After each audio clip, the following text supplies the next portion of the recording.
বমি নিয়ে প্রতারণা করলে ৭ বছরের জেলের বিধান রেখে ভূমি অপরাধ প্রতিরোধ ও প্রতিকার আইন ২০২৩ কিন্তু পাশ হয়েছে। তো এই আইনে কিন্তু বলা হয়েছে ভূমিতে জমি নিয়ে বা ভূমি নিয়ে যারা প্রতারণা করবে তাদের কিন্তু ৭ বছরে কিন্তু সাজা ভোগ করতে হবে।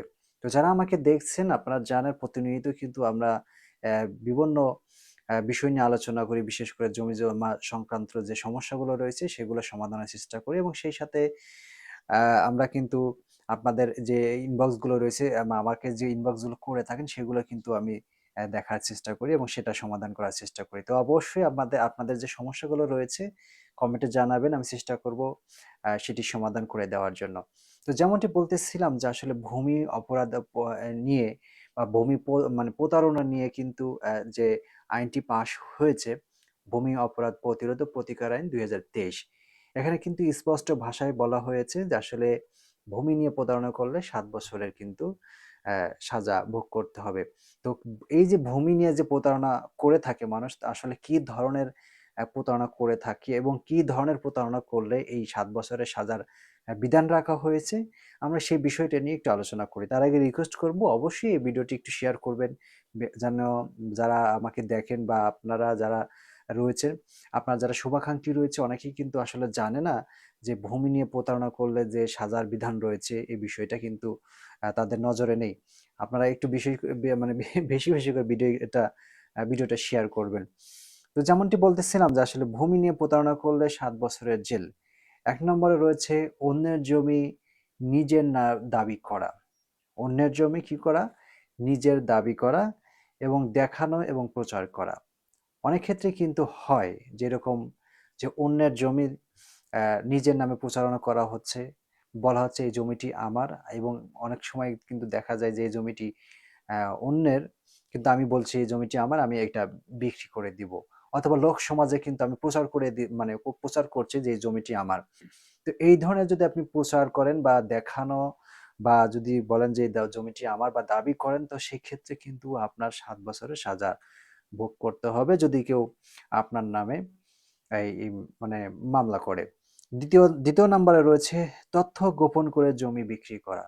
তথ্য গোপন করে জমি বিক্রি করা। অনেকেই কিন্তু আসলে এই বিষয়টা কিন্তু করে থাকেন বিশেষ করে জমি যখন আপনার বিক্রি করা হয়। অনেক সময় দেখা যায় অংশীদার রয়েছে ২ জন। সেই অংশীদারকে ফাঁকি দিয়েই কিন্তু তার জমিটি কিন্তু অনেকেই বিক্রি করে দিচ্ছে। অথবা যে জমিতে দখল নেই, রেকর্ড অন্যের নামে রয়েছে বা আ যে মানে জমির যে বিরোধ রয়েছে, সেই বিরোধের কারণে কিন্তু অনেক সময় তথ্য গোপন করে সেই জমিটি বিক্রি করে দিচ্ছে। এটা হচ্ছে ২ নম্বর বিষয়। ৩ নম্বর বিষয় হচ্ছে বেশি পরিমাণ জমি বিক্রি করা। বেশি পরিমাণ জমি বিক্রি করে দেওয়া। এই বিষয়টা কিন্তু খুবই কমন বিষয় কারণ অনেক সময় দেখা যায় যে বোনের সম্পত্তিগুলা ভাইয়েরা বিক্রি করে দিচ্ছে। বোনের সম্পত্তিরই বোনের যে অংশটুকু রয়েছে, মানে বোন যে অংশটুকু পাবে, সেই অংশটুকু কিন্তু ভাইয়েরা কি বলছে? নিজেদের দাবি করে তারা কিন্তু বিক্রি করে দিচ্ছে। এই যে বোনের অংশ যিনি বেশি বিক্রি করলো, তো বোনেরা যদি এই মামলা করে দায়ের করে তাহলে কিন্তু যে জমি বিক্রি করে দিল যে ভাইয়েরা তাদের কিন্তু ৭ বছরে কিন্তু সাজা ভোগ করতে হবে।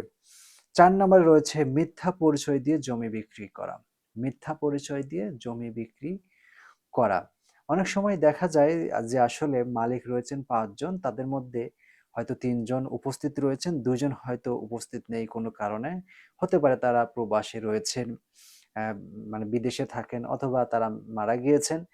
তো বিক্রি করার সময় দেখা যাচ্ছে এই ২ জনকে অন্য কোনো ব্যক্তিকে নিয়ে এসে প্রতিস্থাপিত করে যে আসলে যারা মানে যে ৫ জন মালিক ছিলেন হয়তো দেখিয়ে দিচ্ছে যে এই ২ জন কিন্তু সেই জমির প্রকৃতপক্ষে মালিক। কিন্তু আসলে তারা মারা গিয়েছেন অথবা দেশের বাইরে থাকেন, প্রবাসে থাকেন। তো এই যে একজনের জায়গায় অন্যজনকে এনে যে মিথ্যা পরিচয় দিয়ে আপনার জমি বিক্রি করা হয়। তো এই ধরনের কাজ করলে আপনার কিন্তু ৭ বছরের সাজা ভোগ করতে হবে। ৫ নম্বরে রয়েছে আপনার মিথ্যা তথ্য দিয়ে জমি রেকর্ড করা।